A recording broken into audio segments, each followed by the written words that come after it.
Figaro Radio. Un autre regard. Anne de Guigné et Salomé Boulet. Figaro Radio. Bonjour Anne de Guigné. Bonjour Salomé. Cette semaine, dans votre chronique Un autre regard, vous revenez sur les retards du président. Emmanuel Macron s'est pourtant montré ponctuel ces derniers temps, non ?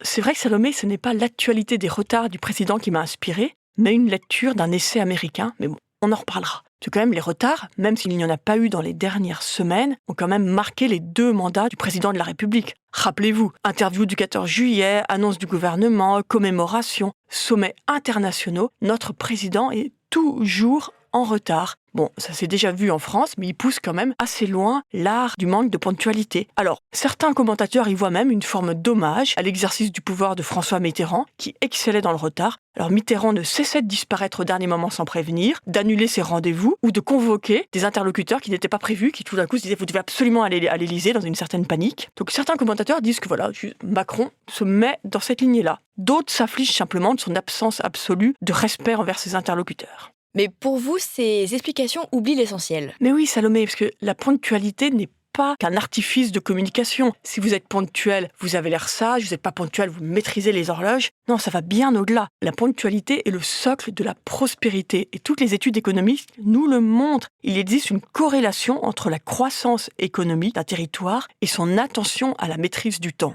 Alors cette longue histoire de la maîtrise du temps a commencé en fait à la fin du Moyen-Âge, lorsque les horloges mécaniques sont apparues en Europe. Elles sont apparues d'abord en Italie du Nord, à Milan, Parme et Modène, ont très vite eu leurs belles horloges mécaniques. Puis la mode s'est répandue dans toute l'Europe et toutes les villes, toutes les capitales, toutes les grandes villes voulaient une horloge. Il y avait même rivalité. Donc il y a les magnifiques horloges de Prague, à Paris, il y a des très belles horloges de cette époque. Si bien qu'en 1450, 20% des centres urbains européens, centres urbains de 5000 habitants, à l'époque évidemment c'est pas les mêmes tailles de nos villes, de 5000 habitants et plus, étaient pourvus au moins d'une horloge publique. Et puis les églises aussi se couvrent de cadrans. Donc en 1600, la grande majorité des églises ont au moins un mur avec un cadran. Donc un cadran qui évidemment tout d'un coup va donner l'heure à toute la ville, parce qu'auparavant il n'y avait pas de montre à l'époque. Et dans un essai absolument fascinant, je vous parlais de ma lecture tout à l'heure, Joseph Henrich, qui dirige depuis 10 ans le département d'anthropologie de l'université Harvard aux États-Unis, il démontre comment cette soudaine irruption des horloges au Moyen-Âge a en fait modelé l'esprit occidental, dont depuis, nous sommes tous obsédés par l'idée de perdre ou de gagner du temps. Donc ça date de l'arrivée des horloges. Est-ce que les pendules ont ouvert la voie à une accélération évidemment des échanges économiques ? Tout le monde est devenu plus fiable. Avant, vous aviez vaguement rendez-vous dans la matinée, quand le soleil allait se lever. Donc là, maintenant, vous avez rendez-vous à 10h.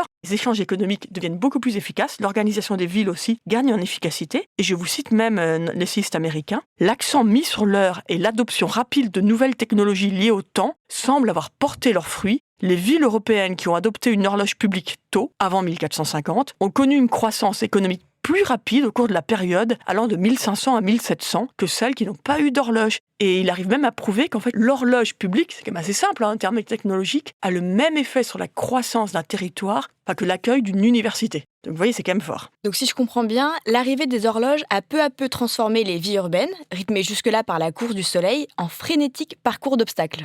Oui, cette arrivée des horloges a vraiment changé l'état d'esprit dans les villes. Et nous en sommes aujourd'hui les héritiers, au point qu'une équipe de psychologues, on voit ça aussi dans l'essai d'Henrich, a mesuré la vitesse à laquelle les habitants de 31 grandes villes dans le monde marchaient. Et c'est très intéressant, on voit que les peuples qui ont été depuis le Moyen-Âge habitués à ces horloges, c'est-à-dire les habitants des grandes villes européennes et puis aux États-Unis, parce qu'évidemment les Américains au départ sont les cousins des Européens, marchent beaucoup plus vite que les habitants des grandes métropoles asiatiques. Ceux qui vont le plus vite, ce sont les Londoniens et les New-Yorkais qui franchissent 1 mile, c'est-à-dire 1,6 km en 22 minutes. Alors, les Parisiens sont assez hauts dans le tableau, mais ce ne sont quand même pas les plus rapides. Mais alors Anne, faut-il en vouloir aux politiques, et spécifiquement à Emmanuel Macron, de chercher à ralentir le rythme ? Salomé, tous, quand on habite dans une grande ville, on a envie de ralentir le rythme. Donc, à titre personnel, on les comprend. Mais quand même, je leur en veux, parce qu'il faut attendre la fin du mandat pour ralentir le rythme.